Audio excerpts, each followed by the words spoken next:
زبردست پیر محمد کرم شاہ رحمت اللہ علیہ آپ اپنے مدرسے کے طلباء کو فرمایا کرتے تھے کہ میرے بچوں امام غزالی رحمت اللہ علیہ کی احیاء العلوم کتاب کا مطالعہ کیا کرو، یہ کتاب پڑھو گے تو تمہیں جو ہے وہ روحانیت ملے گی، تمہیں خوف خدا رب کا جو ہے وہ ڈر وہ تمہیں نصیب ہوگا، تمہارے اندر جو ہے وہ پیدا ہوگا۔ تو کتاب موجودہ دور میں جو ہے وہ تمہیں یعنی جو چیز چاہتے ہو اللہ کا قرب وہ تمہیں نصیب ہو جائے گا۔ آگے آپ فرماتے ہیں کہ کیونکہ فوائد الوفا جو ہے حضرت نظام الدین اولیاء بہت بڑے اللہ کے ولی گزرے ہیں، ان کے ملفوظات پر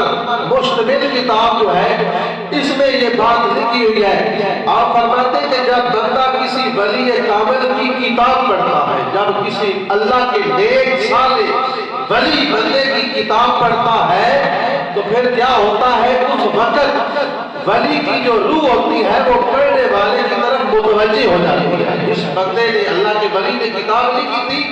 اگر آپ میں سے کوئی پڑھتا ہے تو اس ولی کی روح آپ کی طرف متوجہ ہو جاتی ہے۔ یہ خواجہ نظام الدین اولیاء لکھ رہے ہیں اور اسے اس کا خاص فیض ہے وہ نصیب ہوتا ہے۔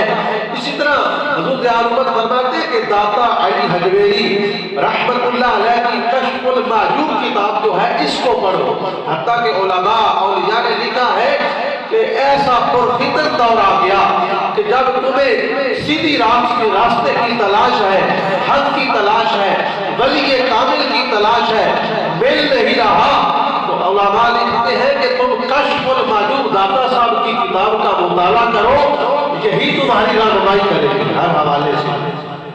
تو کشف المعجوب جو ہے اس کو پڑھ کر ہی حضرت خواجہ اجمیر نے فرمایا کہ گنج بخش فیض عالم مظہر نور خدا نہ کسارا پیر کامل کا میرا دارا فرما۔ اسی طرح امام شرف الدین نووی رحمت اللہ علیہ آپ کی جتنی کتابیں ہیں ان کا مطالعہ کیا جائے، ان کو پڑھا جائے۔ آپ کی کتاب جو ہے وہ ریاض الصالحین ایک کتاب ہے، قرآن مجید کی آیات اور حضور کے حدیثوں سے یہ بھری ہوئی کتاب ہے، یہ میرا شریف نصاب میں پڑھائی جاتی ہے باقاعدہ طور پر۔ تو اس کا بھی جو ہے وہ آپ فرماتے ہیں کہ اس کا مطالعہ